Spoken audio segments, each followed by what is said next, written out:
In the second part of this week, we will move to planar kinetics of rigid body.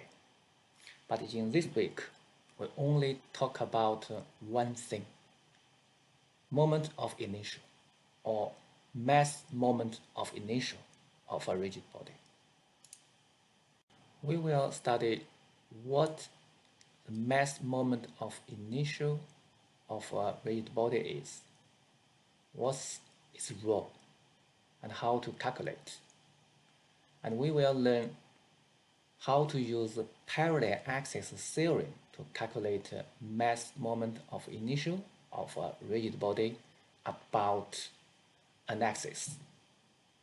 And also we will deal with the mass moment of inertia of composite bodies. Let's look at some applications. The first application is about a flywheel, and you can see here, this is the flywheel.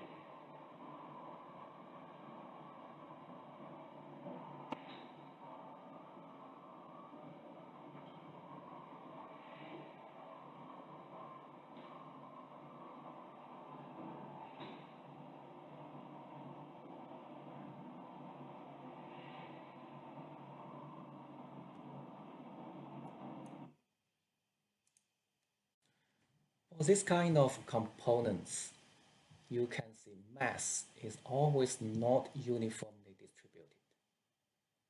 Most mass is located near the circumference. But why? Another application here is the crank on an oil pump. And here you can see this crank.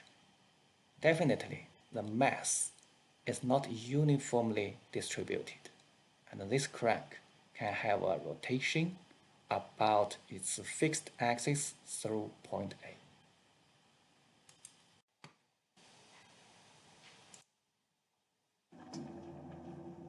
Okay, look at this crank.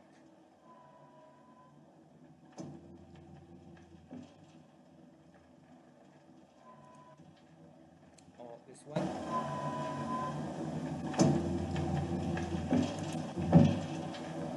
Or this one.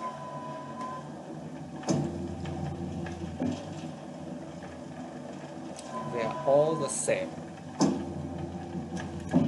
The non-uniformly distributed mass on a rigid body is related to its mass moment of inertia.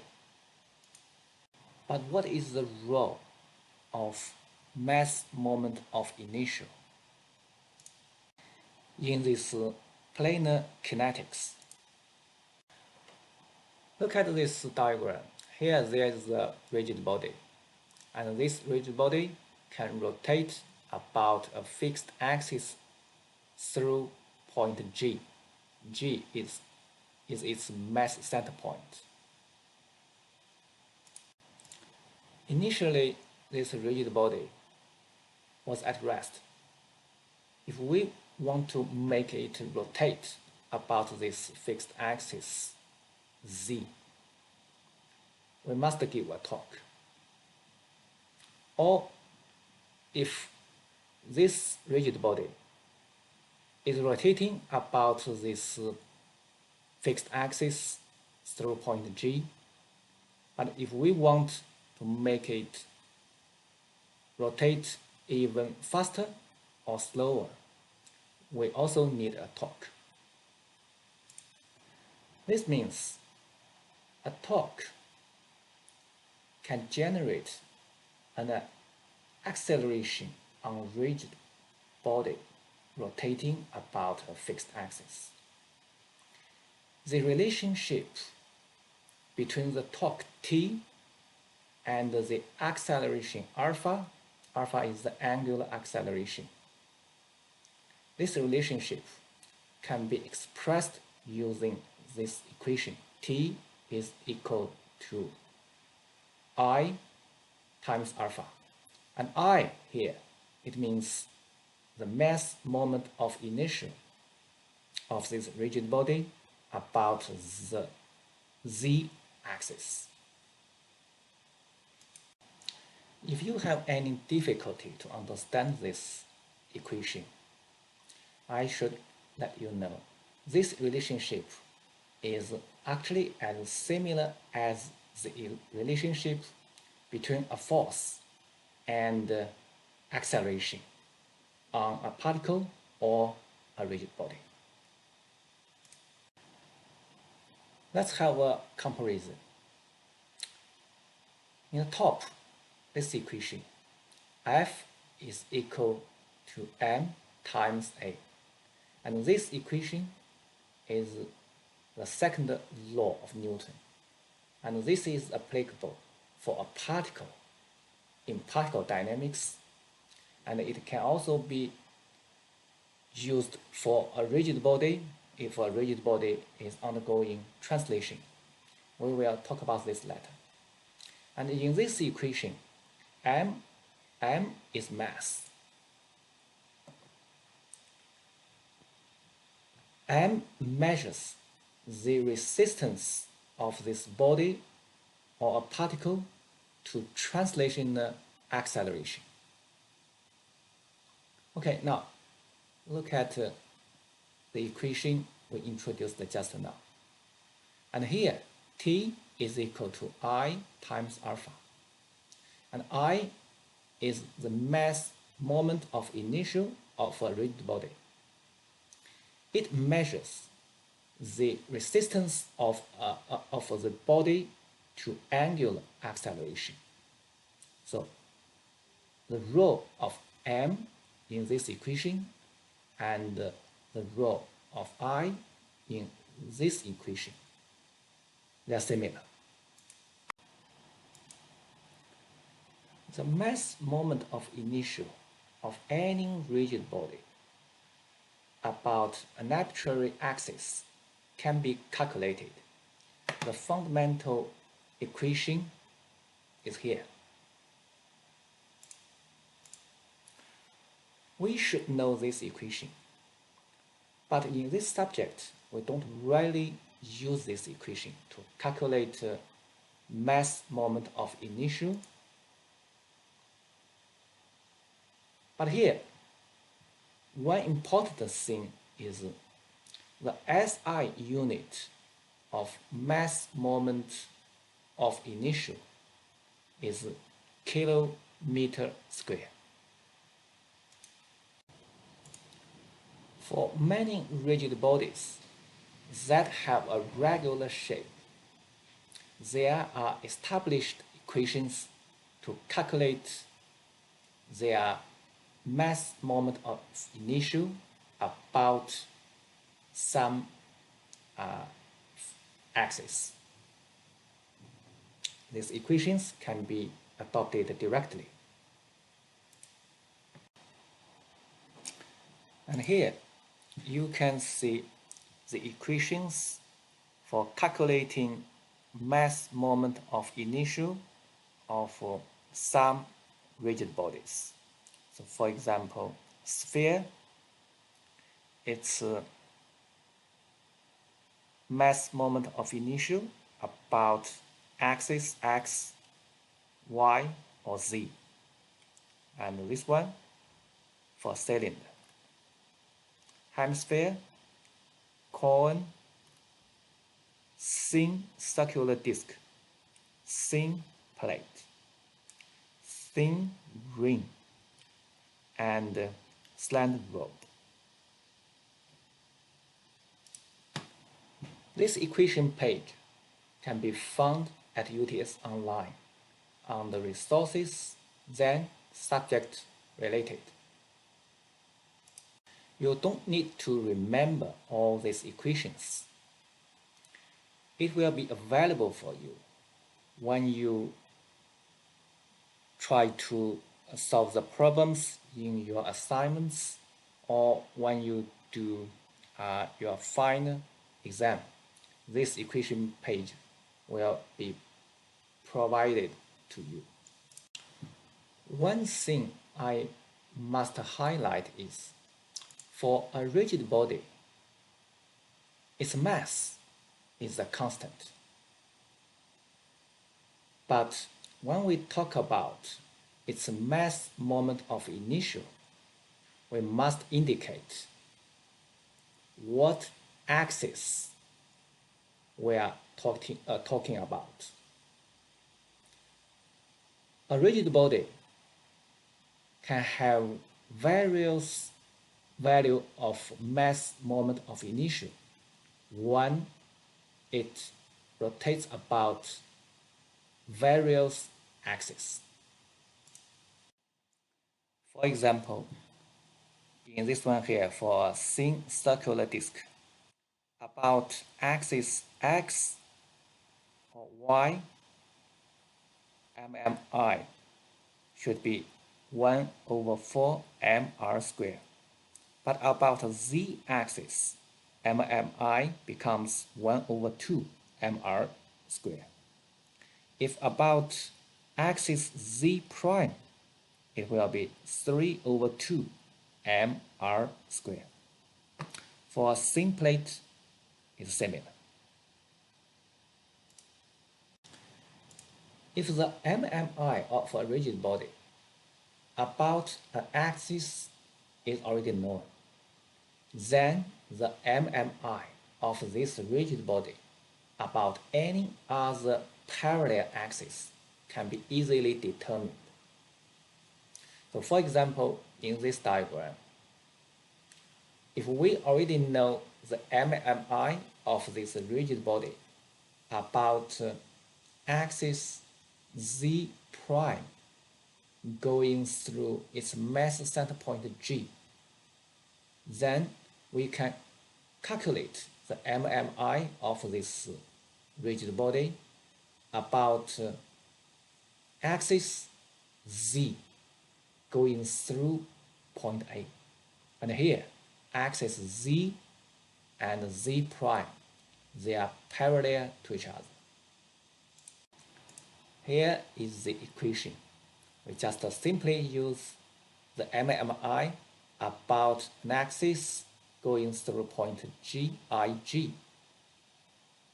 Add up md squared, and m is the mass of this rigid body and d is the distance from z axis to z prime axis. The easiest way to calculate MMI of a rigid body about an axis is to know its radius of gyration. So for example here, if we know the radius of gyration of a rigid body about a specific axis is k, then the MMI of this rigid body about the specific axis will be mk squared.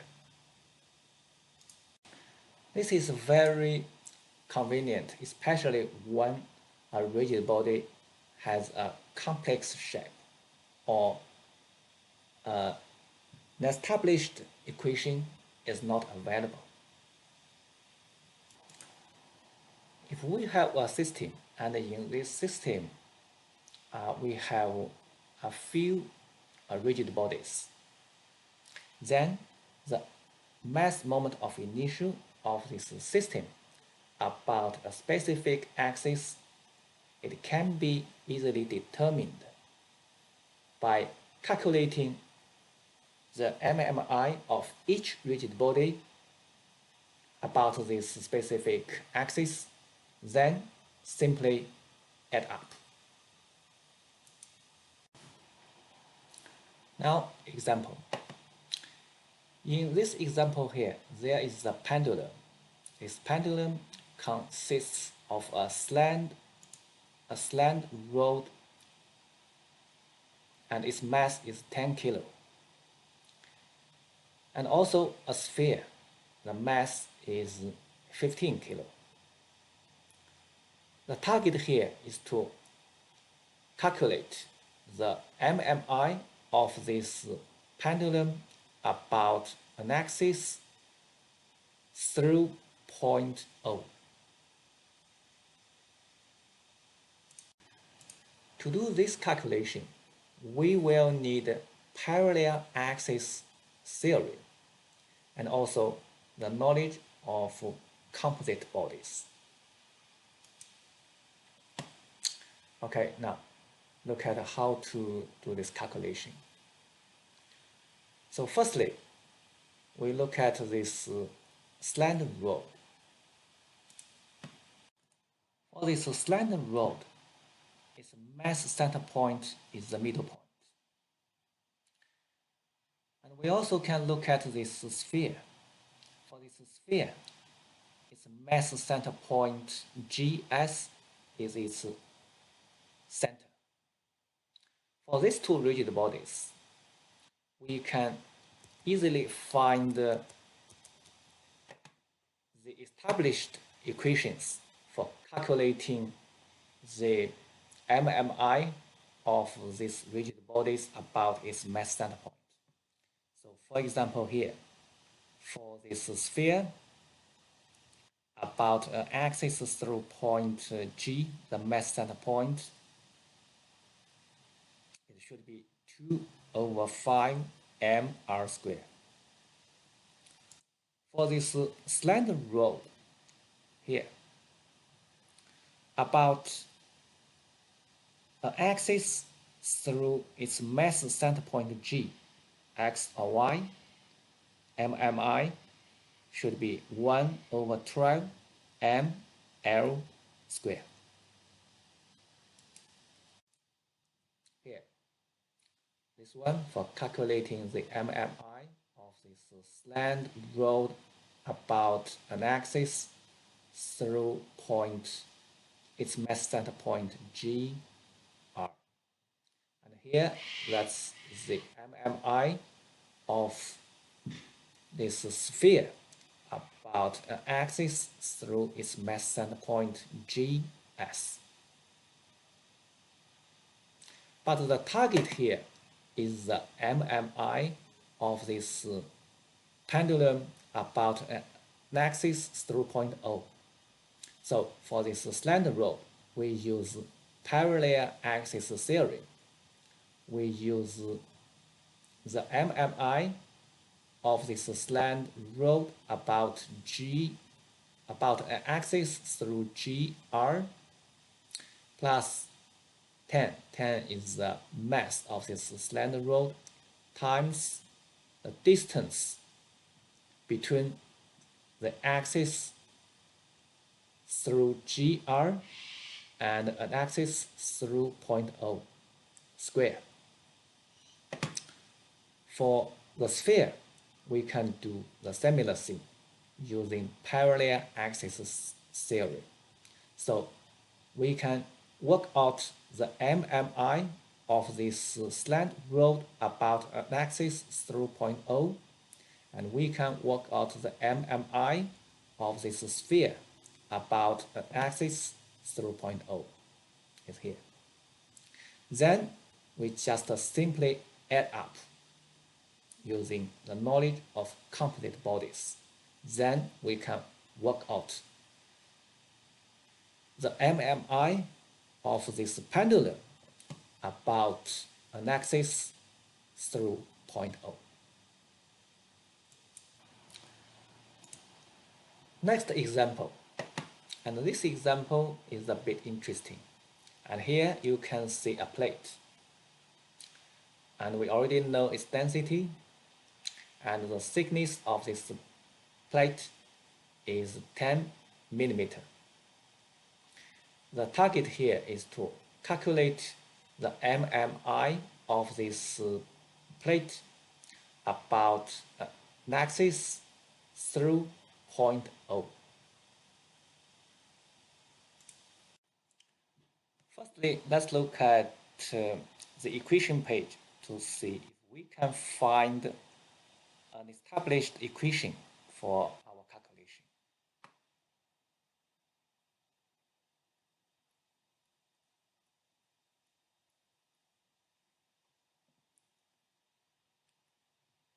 Okay, probably you will think the equation for this thin ring might be useful. But actually here,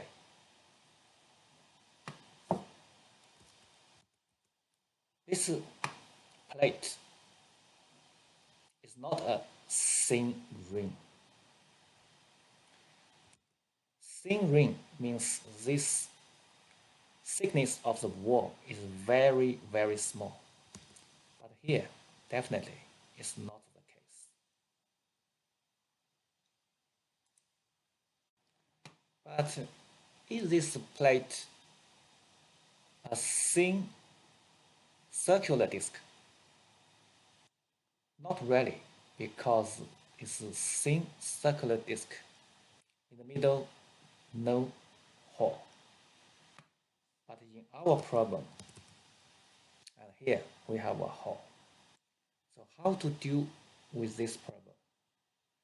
And again, we will use parallel axis theorem, and we will use the knowledge of composite bodies.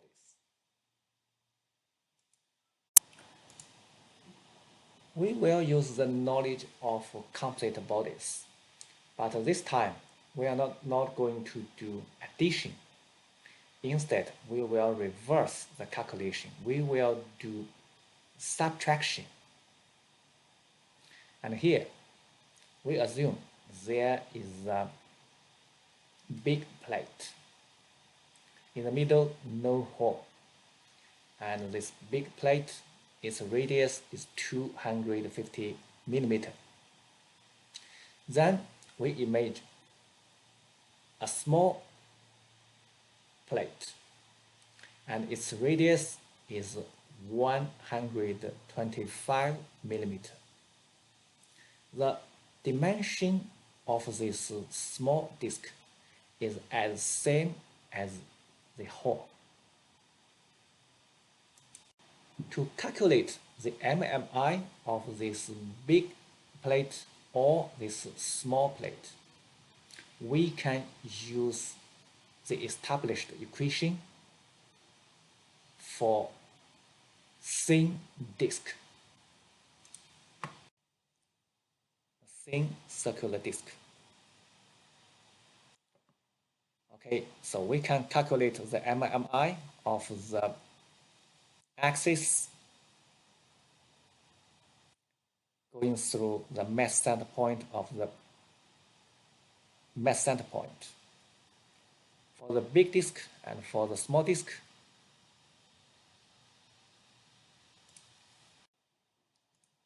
then we can use the parallel axis theorem to work out the MMI of the big plate about an axis through point O, and also use this parallel axis theorem to work out the MMI of the small plate, circular plate, about an axis through point O. Then we use the MMI of the big disk minus the MMI of the small disk. Then we can work out the MMI of the plate with the hole in the middle about the axis through point O. Lastly, let's watch two videos. One is about centers of mass of a rigid body, and another one is about the effect of mass moment of inertia on the motion of a rigid body.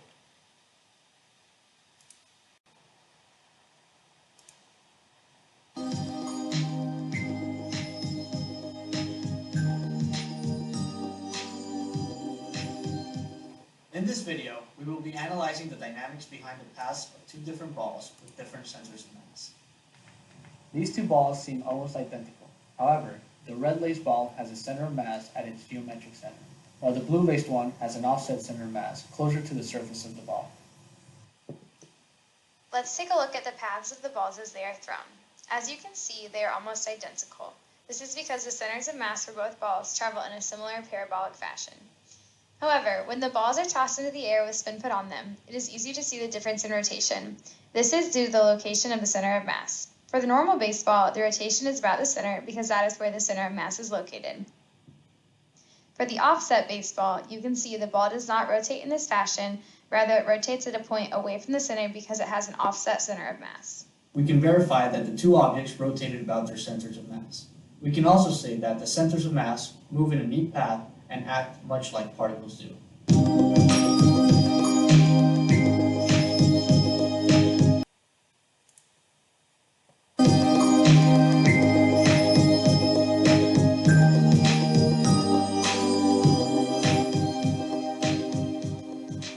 Today we're going to be investigating how an object's moment of inertia and size affect how quickly it can roll down this slope without slip.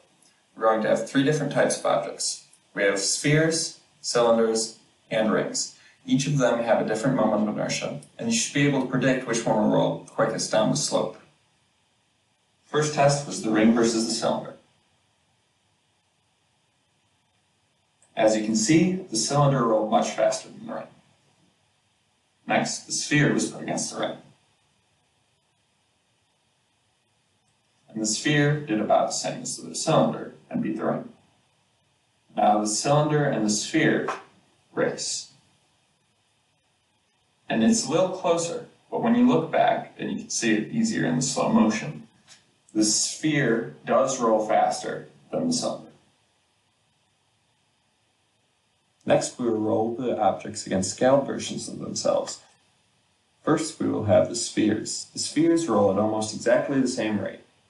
Now, we roll the cylinders. The cylinders were even closer than the spheres. Finally, the rings. The rings had a bit more of a pronounced difference, because they are not actually scaled copies of each other, as the thickness in both is the same.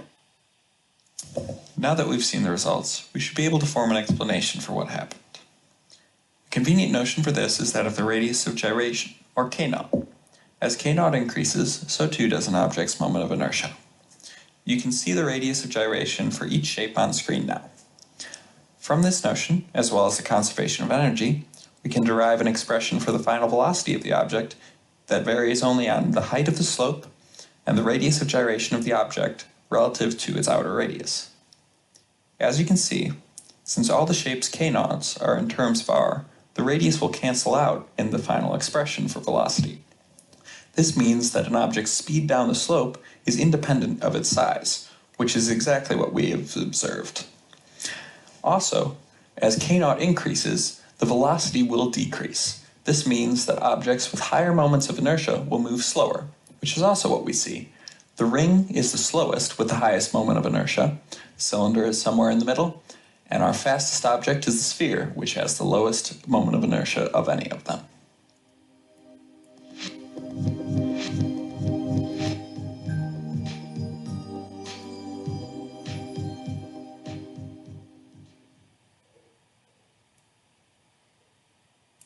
In the second video, we can see all the rigid bodies are undergoing rolling, and we can assume no slipping. So they are all undergoing general plane motion. So you can see the mass moment of inertia of the rigid body will have significant impact on the motion. And we will understand more details when we study planar kinetics of a rigid body for general plane motion.